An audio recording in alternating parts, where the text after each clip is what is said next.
महादेव का भाग्यशाली अंक 108 है। तो महादेव की कृपा पाना चाहते हैं तो कमेंट में 108 जरूर टाइप करें। आपकी सारी मनोकामना आज की रात पूरी हो जाएगी। महादेव कहते हैं जो इस वीडियो को पूरा देख लेगा, पूरा क्या आधा भी नहीं देख पाओगे, और आपके जीवन काल में उन्नतियां होने स्टार्ट हो जाएगी। जैसे आपके घर में मंगल कामनाएं होगी, नकारात्मक शक्तियां आपसे दूर भागेगी, पैसों की बारिश होने लगेगी, जैसे कि पैसों की इनकम ज्यादा हो जाएगी, बिजनेस में लाभ ही लाभ होगा और आपके जीवन में एक से एक लाभ होने शुरू हो जाएंगे। दोस्तों, आपकी भी कोई मनोकामना है तो आप वीडियो को लाइक करना नहीं भूलिएगा। तो इस वीडियो को एक लाइक कर दीजिएगा और चैनल को सब्सक्राइब कर लेगा। उसके जीवन में झट से गरीबी कोसों दूर भाग जाएगी। महादेव कहते हैं जो इस चैनल से जुड़ जाएंगे उसकी जीवन में कोई समस्या में नहीं आने दूंगा, ये मेरा वादा है। तो भगवान भोलेनाथ की कृपा पाना चाहते हैं तो आप कमेंट में 2-2 जरूर टाइप करें। और आपकी कोई मनोकामना हो, आपकी कोई इच्छा हो तो आप कमेंट बॉक्स में 108 कमेंट जरूर कीजिएगा। ये कमेंट यानी कि 108 देवताओं का भाग्यशाली अंक है। वीडियो के लास्ट तक बने रहे। मेरे बच्चे कैसे हो तुम? मैं तुम्हारे लिए एक आवश्यक संदेश लेकर आया हूं जो तुम्हारे लिए बहुत ही महत्वपूर्ण है। मेरे बच्चे, तुम्हारा प्रेमी तुम्हें बुला रहा है। वह तुम्हारे बिना नहीं रह सकता है और मैं तुम्हारी प्रेमी का नाम भी बताने वाला हूं। मेरा आशीर्वाद पाने के लिए कमेंट बॉक्स में हर हर महादेव लिखे। लेकिन मेरे बच्चे, तुम्हारे साथ जो अन्याय किया है, तुम्हें धोखा दिया है, उसने ऐसे बहुत सारे लोगों के साथ किया है। बहुत से लोगों के साथ उसने यह छल किया है और वह सोच रहा है कि उसे कोई नहीं देख रहा है। उसका व्यवहार ही ऐसा है क्योंकि वह किसी को भी खुश नहीं देखना चाहता। उसके दिल में तुम्हारे लिए भी बहुत नफरत है। वह तुम्हें भीड़ में हमेशा देखना चाहता है। खुद में वह बहुत जलता है, तुम्हें कभी भी आगे बढ़ता हुआ नहीं देखना चाहता। और इसके लिए उसने तुम्हारे साथ क्या क्या किया है मुझे याद है। पहले तो वह तुम्हारे सामने एक बहुत अच्छा और सज्जन व्यक्ति बनकर मिला। जब तुम्हारी मित्रता हो गई इससे उससे, जब तुमने उस पर पूरी तरह से भरोसा कर लिया, तब उसने तुम्हारे साथ छल किया। मुझे सब जात है, मैं सब देख रहा हूं। उसने तुम्हारी पीठ पीछे वार किया है, तुम्हारी अच्छाई का फायदा उठाया है। ऐसा करके तुमसे सब सुनना चाहता है, तुम्हारा अपमान करना चाहता है, समाज में यह दिखाना चाहता है कि तुम एक पूरे इंसान हो, तुम में कोई भी दूर नहीं है। वह यह नहीं चाहता कि कोई भी तुम्हें पसंद करे, फिर से प्रेम करे, तुम्हारा सम्मान करे। मुझे पता है तुम्हारी मन में बहुत सारी विचार चल रही है जिनको तुमने अपने मन में समय का हुआ है और जिस कारण तुम इतने परेशान हो, किंतु तुम्हारे आसपास तुम्हारी अपनी है। उनकी खुशी के लिए तुम खुश रहने का प्रयास करते हो। तुम नहीं चाहते हो कि वह तुम्हें परेशान देखकर दुखी हो। तुम दिन रात मेरे सामने रोते हो, मुझसे कहते हो कि मैं तुम्हारे कष्टों को शीघ्र दूर करूं। मैं जानता हूं मेरे बच्चे, उनमें तुम्हारी प्रार्थना को सुन भी रहा हूं। मैं शीघ्र ही तुम्हें इस संकट की घड़ी से बाहर भी निकाल लूंगा। मुझे पता है एक समय तुम्हारा मुंह पर यकीन में कहा गया था। हाँ, तुम सोच बैठे थे ना कि मैं तुम्हारी परेशानियों को नहीं देख रहा।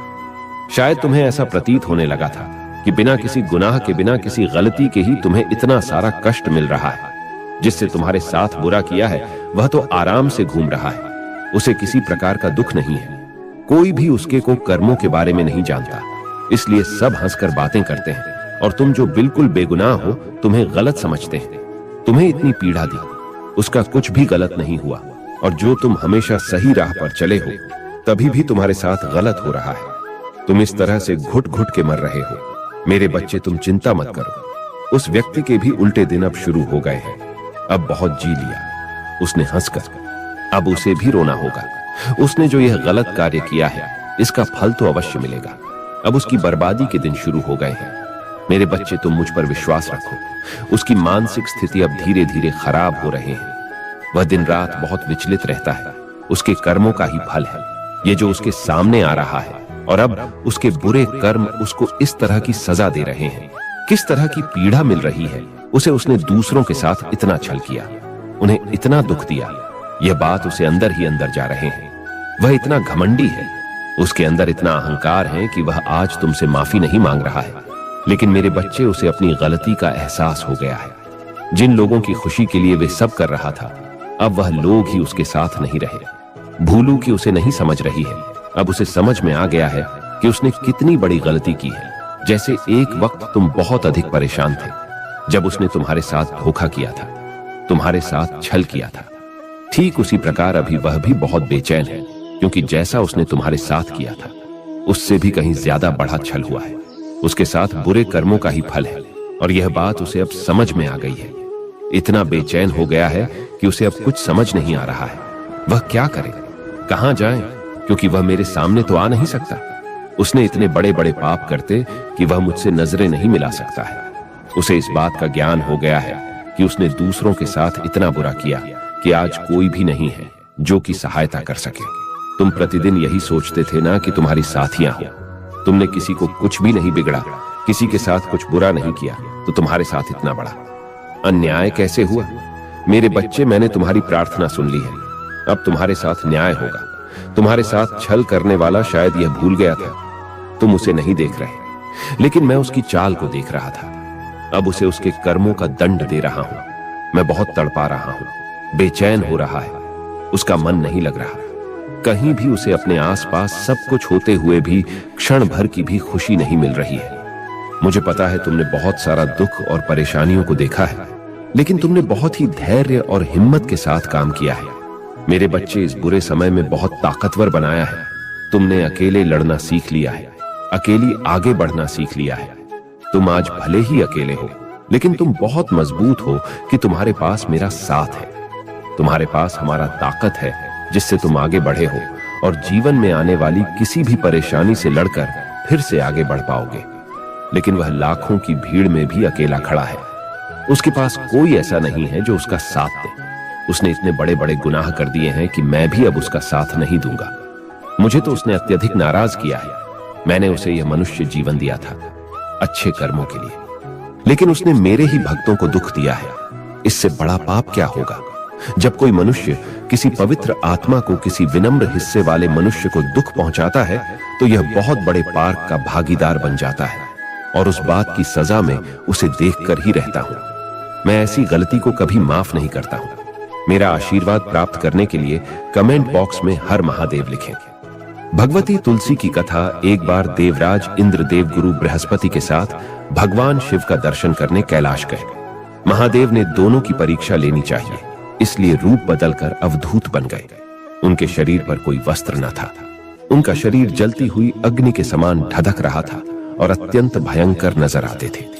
अवधूत दोनों के रास्ते में खड़े हो गए। इंद्र ने एक विचित्र पुरुष को रास्ते में खड़े देखा तो चौंके। इंद्र को देवराज होने का गर्व घेरने लगा। उन्होंने उस भयंकर पुरुष से पूछा, तुम कौन हो? भगवान शिव अभी कैलाश पर विराज रहे हैं या कहीं भ्रमण पर हैं? मैं उनके दर्शन के लिए आया हूं। इंद्र ने कई प्रश्न किए, लेकिन वह पुरुष योगियों के समान मौन ही रहे। इंद्र को लगा कि एक साधारण प्राणी उनका अपमान कर रहा है। उनके मन में देवराज होने का अहंकार उपजा, जो क्रोध में बदल गया। इंद्र ने कहा, मेरे बार बार अनुरोध पर भी तू कुछ नहीं बोलकर मेरा अपमान कर रहा है। मैं तुझे अभी दंड देता हूं। ऐसा कहकर इंद्र ने वज्र उठा लिया। भगवान शिव ने वज्र को उसी समय स्तंभित यानी जड़ कर दिया। इंद्र की बाह अकड़ गई। भगवान अवधूत क्रोध से लाल हो गए। बृहस्पति उनके चेहरे पर आई क्रोध की ज्वाला को देखकर समझ गए कि ऐसा प्रचंड स्वरूप महादेव के अतिरिक्त किसी का नहीं हो सकता। बृहस्पति शिवस्तुति गाने लगे। उन्होंने इंद्र को भी महादेव के चरणों में लेटा दिया और बोले, प्रभु इंद्र आपके चरणों में पड़े हैं, आपके शरणागत हैं। आपके ललाट से प्रकट अग्नि इन्हें जलाने को बढ़ रही है। हम शरणागतों की रक्षा करें। बृहस्पति ने विनती की, प्रभु भक्तों पर आपकी सदा कृपा बरसती है। आप भक्त वत्सल और सर्वसमर्थ हैं। आप इस तेज को कहीं और स्थान दे दीजिए ताकि इंद्र के प्राणों की रक्षा हो। भगवान रुद्र ने कहा, बृहस्पति, मैं तुम पर बहुत प्रसन्न हूं। इंद्र को जीवन दान देने के कारण तुम्हारा एक नाम जीव भी होगा। मेरे तीसरे नेत्र से प्रकट इस अग्नि का ताप देवता सहन नहीं कर सकते, इसलिए मैं इसको बहुत दूर छोड़ूंगा। महादेव ने उस तेज को हाथ में धारण कर समुद्र में फेंक दिया। वहां फेंके जाते ही भगवान शिव का वह तेज तत्काल एक बालक के रूप में परिवर्तित हो गया। सिंधु से उद्भव होने के कारण उसका नाम सिंधुपुत्र जलंधर प्रसिद्ध हुआ। जलंधर, जिसका नाम शंखचूड़ भी हुआ, शिव के तेज से उत्पन्न हुआ था। इस कारण परम शक्तियों से संपन्न था। वह देवों से भी ज्यादा शक्तिवान था। वह उस तेज से पैदा हुआ था जो इंद्र को समाप्त करने वाला था, इसलिए असुरों ने उसे अपना राज्य बनाया। अवधूत रूप में यह लीला करने के बाद महादेव अंतर्धान हो गए। इंद्र के गर्व का भंजन भी हुआ, भगवान के दर्शन भी हो गए। तुलसी से जुड़ी एक कथा बहुत प्रचलित है। श्रीमद् देवी भागवत पुराण में इनके अवतरण की दिव्य लीला कथा भी बनाई गई है। एक बार शिव ने अपने तेज को समुद्र में फेंक दिया था। उससे एक महातेजस्वी बालक ने जन्म लिया। यह बालक आगे चलकर जालंधर के नाम से पराक्रमी दैत्य राजा बना। इसकी राजधानी का नाम जालंधर नगरी था।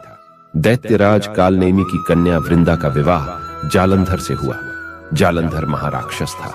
अपनी सत्ता के मद में चूर उसने माता लक्ष्मी को पाने की कामना से युद्ध किया, परंतु समुद्र से ही उत्पन्न होने के कारण माता लक्ष्मी ने उसे अपने भाई के रूप में स्वीकार किया। वहां से पराजित होकर वह देवी पार्वती को पाने की लालसा से कैलाश पर्वत पर गया। भगवान देवाधिदेव शिव का ही रूप धरकर माता पार्वती के समीप गया, परंतु मां ने अपने योग बल से उसे तुरंत पहचान लिया तथा वहां से अंतर्ध्यान हो गई। देवी पार्वती ने क्रुद्ध होकर सारा वृतांत भगवान विष्णु को सुनाया। जालंधर की पत्नी वृंदा अत्यंत पतिव्रता स्त्री थी। उसी के पतिव्रत धर्म की शक्ति से जालंधर न तो मारा जाता था और न ही पराजित होता था। इसीलिए जालंधर का नाश करने के लिए वृंदा के पतिव्रत धर्म को भंग करना बहुत जरूरी था। इसी कारण भगवान विष्णु रश्मि का वेश धारण कर वन में जा पहुंचे, जहां वृंदा अकेली भ्रमण कर रही थी। भगवान के साथ 2 मायावी राक्षस भी थे, जिन्हें देखकर वृंदा भयभीत हो गई। रश्मि ने वृंदा के सामने पल में दोनों को भस्म कर दिया। उनकी शक्ति देखकर वृंदा ने कैलाश पर्वत पर महादेव के साथ युद्ध कर रहे अपने पति जालंधर के बारे में पूछा। रश्मि ने अपने माया जाल से 2 वानर प्रकट किए। एक वानर के हाथ में जालंधर का सिर था तथा दूसरे के हाथ में धड़। अपने पति की यह दशा देखकर वृंदा मूर्छित होकर गिर पड़ी। होश में आने पर उन्होंने रश्मि रूपी भगवान से विनती की कि वह उसके पति को जीवित करें। भगवान ने अपनी माया से पुण्य जालंधर का सिर धड़ से जोड़ दिया, परंतु स्वयं भी वह उसी शरीर में प्रवेश कर गए। वृंदा को इस छल का जरा आभास न हुआ। जालंधर बने भगवान के साथ वृंदा पतिव्रता का व्यवहार करने लगी, जिससे उसका सतीत्व भंग हो गया। ऐसा होते ही वृंदा का पति जालंधर युद्ध में हार गया। इस सारी लीला का जब वंदा को पता चला तो उसने क्रुद्ध होकर भगवान विष्णु को शिला होने का श्राप दे दिया तथा स्वयं सती हो गई। जहां वृंदा भस्म हुई वहां तुलसी का पौधा उगा। भगवान विष्णु ने वृंदा से कहा, हे वृंदा, तुम अपने सतीत्व के कारण मुझे लक्ष्मी से भी अधिक प्रिय हो गई हो। अब तुम तुलसी के रूप में सदा मेरे साथ रहोगी। जो मनुष्य भी मेरे शालिग्राम रूप के साथ तुलसी का विवाह करेगा, उसे इस लोक और परलोक में विपुल यश प्राप्त होगा। जिस घर में तुलसी होती है वहां यम के दूत भी असमय नहीं जा सकते। गंगा व नर्मदा के जल में स्नान तथा तुलसी का पूजन बराबर माना जाता है। चाहे मनुष्य कितना भी पापी क्यों ना हो, मृत्यु के समय जिसके प्राण मंजरी रहित तुलसी और गंगा जल मुख में रखकर निकल जाते हैं, वह पापों से मुक्त होकर वैकुंठ धाम को प्राप्त होता है। जो मनुष्य तुलसी वावलों की छाया में अपने पितरों का श्राद्ध करता है, उसके पितृ मोक्ष को प्राप्त हो जाते हैं। उसी दैत्य जालंधर की यह भूमि जलंधर नाम से विख्यात है। सती वृंदा का मंदिर मोहल्ला कोट किशनचंद में स्थित है। कहते हैं इस स्थान पर एक प्राचीन गुफा थी जो सीधी हरिद्वार तक जाती थी।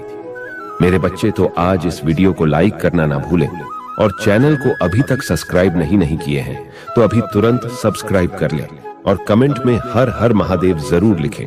और आपकी कोई मनोकामना हो तो आप कमेंट में हर हर महादेव शिव शंभू कमेंट करें। आपकी मनोकामना तुरंत पूरी हो जाएगी। और कमेंट में 2233 और कर जरूर टाइप करें। हम कामना करेंगे कि आपकी मनोकामना भगवान रहना था आज के आज ही पूरा करें। मिलते हैं एक और नहीं संदेश को लेकर, तब तक के लिए ओम नमः शिवाय। हर हर महादेव जय, शिव शंकर जय। भोलेनाथ कैसे हो मेरे बच्चे? मैं तुम्हारे लिए एक बहुत बड़ा खुशखबरी लेकर आया हूं। मेरे बच्चे, आज मैं तुम्हें कुछ देने आया हूं। आज का दिन तुम्हारे लिए खुशियों का दिन है, इसलिए आज तुम सच्चे मन से मुझसे जो मांगोगे मैं तुझे वह दूंगा। आज मैं तुम्हारी एक इच्छा पूर्ण करूंगा। आज के दिन तुम कुछ भी मांग सकते हो। मैं उसे तुरंत फोन करूंगा और इसके बाद तुम्हें कोई भी मौका नहीं मिलेगा। इसलिए तुम इस संदेश को अंत तक देखना और अपनी इच्छा अनुसार एक वरदान मुझसे मांग लेना।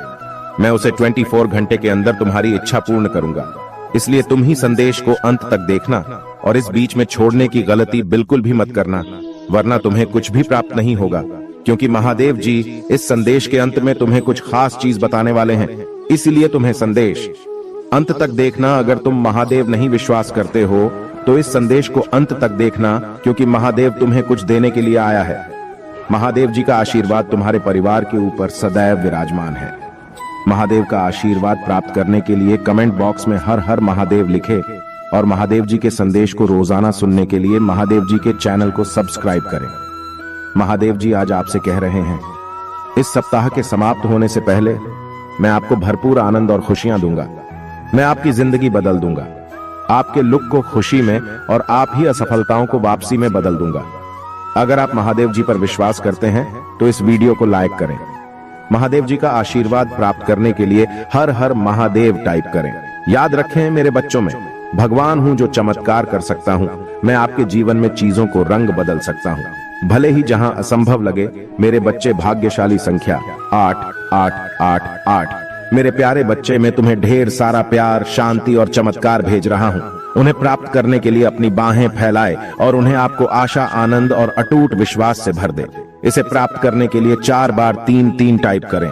प्रिय बच्चे, मैं तुम्हारी गरीबी को अमीरी में, तुम्हारी कमी को प्रचुरता में और तुम्हारे संघर्षों को जीत में बदल दूंगा। बस मुझ पर भरोसा रखें। मेरे बच्चे, मेरा आशीर्वाद पाने के लिए इस वीडियो को अंत तक देखें।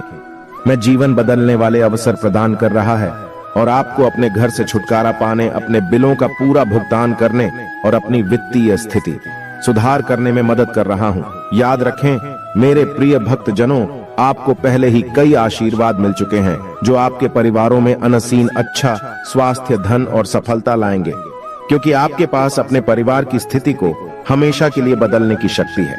अपने आप को कहीं आशीषों के लिए तैयार करें जो आपके सपनों से भी बड़े होंगे।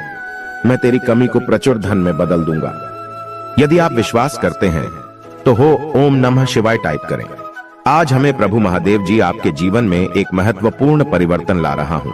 जैसे ही आप अपने दुखों को दूर करेंगे, मैं आपके दिल को अविश्वसनीय खुशी से भर दूंगा। मैं आपकी स्थिति को अभाव से प्रचुरता में बदल रहा हूं। 8 o'clock में गरीबी, अभाव और बीमारी की उम्र जंजीरों को सह रहा हूं जो आपको पीछे की। आंख के आंसू खुशी के आंसुओं में बदल जाएंगे। आपके घर की जगह उपचार ले लेगा और आपके संघर्ष से महान आशीर्वाद प्राप्त होंगी। मीणा स्पर्श आपके वेतन सहित आपके जीवन के अन्य क्षेत्रों तक भी विस्तारित होगा। मैं ऐसे दरवाजे खोल दूंगा जो जीवन में बदलाव लाएंगे। मेरे बच्चे, मैं तुम्हारे साथ कभी भी कुछ गलत नहीं होने दूंगा। यदि तुम कभी भी किसी परेशानी में फंस गए तो मैं तुम्हारा साथ अवश्य दूंगा। तुम्हें अपने जीवन में बहुत आगे बढ़ना है, इसीलिए तुम अपने मन से पुरानी बातों को बाहर निकाल दो और अपना ध्यान केवल अपने भविष्य पर केंद्रित करो। तुम्हारे अच्छे स्वभाव के कारण तुम बहुत कुछ अच्छा प्राप्त करोगे। शीघ्र ही तुम्हारी जीवन की सभी समस्याओं का अंत होगी और सारी खुशियां तुम्हारी दामन में होगी। तुमने अब तक बहुत धैर्य रख मुझ पर अटूट विश्वास रखा है। मैं तुम्हारी इस विश्वास को टूटने नहीं दूंगा। तुम बहुत उन्नति करोगे।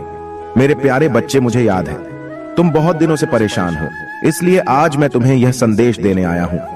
तुम्हारे लिए संदेश अत्यंत महत्वपूर्ण है। तुम्हारे जीवन में जितने भी परिवर्तन हो रही हैं, जो कुछ भी हो रहा है और भविष्य में जो कुछ भी होगा, सब कुछ मेरे ही इच्छा से होगा। मेरे बच्चे, मैं देख रहा हूं तुम कुछ दिनों से अत्यधिक परेशान हो। किसी बात को लेकर तुम ही अत्यधिक पीड़ा हो रही हैं।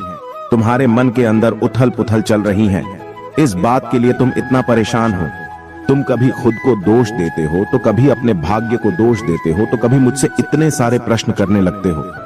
मुझे याद है तुम्हें इस समय कुछ भी अच्छा नहीं लग रहा है। तुम अपने आप को दोष मत दो।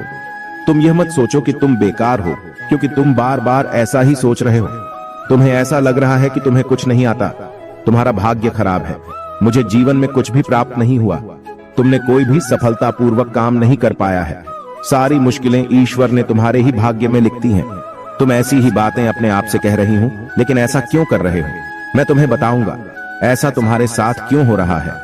तुम जो भी सोच रहे हो कुछ भी सत्य नहीं है।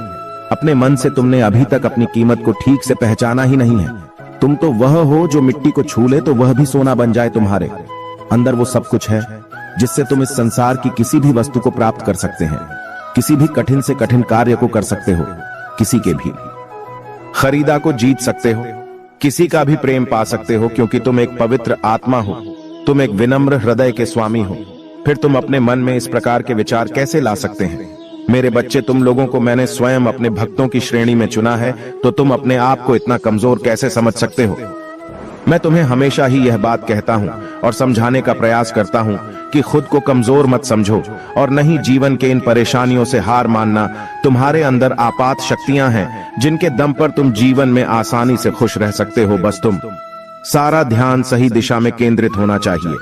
तुम बाहरी 58 में अपने दिमाग को भटकने मत दो। बाहरी छल भरे वातावरण पर अपने ध्यान को हटाकर अपनी अंतरात्मा की आवाज को सुनने का प्रयत्न करो। तब तुम्हें याद होगा कि जीवन का सच्चा सुख और शांति तो तुम्हारे अंदर ही निहित है। हाँ मेरे बच्चे, जैसे तुम बाहरी दुनिया में खोज रहे हो, वह तुम ही बाहर नहीं अपितु अपने अंदर प्राप्त होगी। इसलिए अपने आप को इतना कष्ट मत दो, इतना भला बुरा मत कहो। तुम बहुत अच्छे हो। हाँ मेरे बच्चे, तुम बहुत प्यारे हो। यही कारण है कि मैं तुमसे इतना प्रेम करता हूँ और जब भी मैं तुम्हें इसी पीड़ा में देखता हूँ, तुम ही मैं संदेश देने अवश्य आता हूँ। मेरे संदेश पर ध्यान देना और चिंता मत करना और इसे अंत तक सुनना। तुम्हारे जीवन सारे समाप्त हो जाएंगे क्योंकि मेरा आशीर्वाद सदा तुम्हारे साथ रहेगा। तुम्हारा कल्याण हो मेरे प्यारे बच्चे। आने वाला सोमवार तुम्हारे लिए बहुत ही शुभ है क्योंकि तुम ही बहुत कुछ प्राप्त होने वाला है। तुम जो भी इच्छा मुझसे मांगोगे, वह अधिकतर इच्छाएं तुम्हारी उस सोमवार को पूरी हो जाएगी क्योंकि तुम मेरी भक्ति मन से करते हो। तुम ही यह झांत है कि यदि सोमवार को पूर्ण श्रद्धा के साथ मेरी भक्ति करो तो उसका फल तुम ही मिलना निश्चित है। मेरे बच्चे, आने वाला सोमवार इस पवित्र सावन के महीने का विशेष सोमवार है। मुझ पर विश्वास बनाए रखो। मैं तुम्हारी अपेक्षाओं से बढ़कर तुम्हें प्रदान करूंगा। मैं तुम्हें सब कुछ दूंगा जो तुम ही चाहिए, जिसकी तुम हकदार हो, किंतु तुम्हें भी मेरा साथ दे। क्या होगा मेरे साथ? मेरी बातों पर विश्वास करके मेरे कहे हुए कार्यों को करना होगा। मुझे वचन देना होगा कि मेरे द्वारा दी गई चीजों का तुम सदा सदुपयोग करोगे, उनका सदा सम्मान करोगे और अपने जीवन में मेरे द्वारा प्राप्त चीजों का आभार व्यक्त करोगे। कभी भी अहंकार नहीं करोगे। आज का मेरा यह संदेश तुम्हारे इस संपूर्ण जीवन के लिए अत्यंत आवश्यक है क्योंकि मेरी भक्ति से तुम्हें जो चीजें प्राप्त होंगे वह तुम्हारे लिए बहुत कल्याणकारी होंगे। मेरी बात को अंत तक सुनना। तुम बहुत भाग्यशाली हो क्योंकि तुम ही मेरी भक्ति प्राप्त हुई है। मेरे बच्चे, जो व्यक्ति मेरी भक्ति में लीन रहता है उसे कभी भी अपने जीवन से किसी भी प्रकार की निराशा प्राप्त नहीं होती। शांति, सुख, समृद्धि और सभी प्रकार की खुशियां उसके जीवन में प्रवेश करती हैं। मेरे बच्चे, मैंने देखा है कि तुमने अपने जीवन में बहुत से संघर्ष किए हैं। एक छोटी सी खुशी को प्राप्त करने के लिए तुमने बहुत कुछ किया है। बहुत से दुख झेले हैं, बहुत से इच्छाओं का त्याग किया। मैंने देखा है तुम्हारी संपूर्ण समर्पण को, तुम्हारे कठिन संघर्ष को, और यही कारण है कि मैं तुम्हें ज्यादा से ज्यादा खुशियां देना चाहता हूं। तुम ही मेरी संदेशों को अनदेखा नहीं करना है, उन्हें सुनना है और उन्हें बताए हुए मार्गदर्शन के अनुसार ही अपने जीवन को आगे बढ़ाना है। मेरे बच्चे, तुम्हारा स्वभाव बहुत ही सुंदर है, किंतु कभी कभी तुम्हारा मन भी विचलित हो जाता है। अभी तुम भी क्रोधित हो जाते हो, निराश हो जाती हो इस संसार के लोगों के विश्वास को देखकर, और यह संभव है क्योंकि तुम भी मनुष्य हो। तुम्हारे हृदय में पीड़ा होती है, दुख होता है। तुम्हें भी आहट होता है कि जब कोई तुम्हें दुख देता है, धक्का देता है। लेकिन मेरी बच्ची, तुमने अपनी मम्मी से नियम रखना होगा, साधना होगा। जो बुरा है उसे उसके बुरे कर्मों का फल अवश्य प्राप्त होगा। किंतु तुम ही स्वयं को राय का किस्सा नहीं बनना है। तुम्हें अभी केवल अपने लक्ष्य पर अपना ध्यान केंद्रित करना है।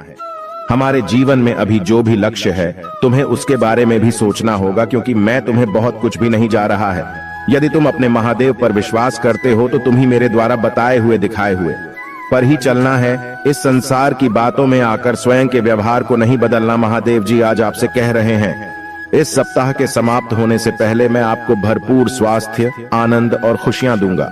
मैं आपकी जिंदगी बदल दूंगा। अगर आप महादेव जी पर विश्वास करते हैं तो इस वीडियो को लाइक करें। महादेव जी का आशीर्वाद प्राप्त करने के लिए हर हर महादेव टाइप करें। तुम्हारा कल्याण हो, तथास्तु।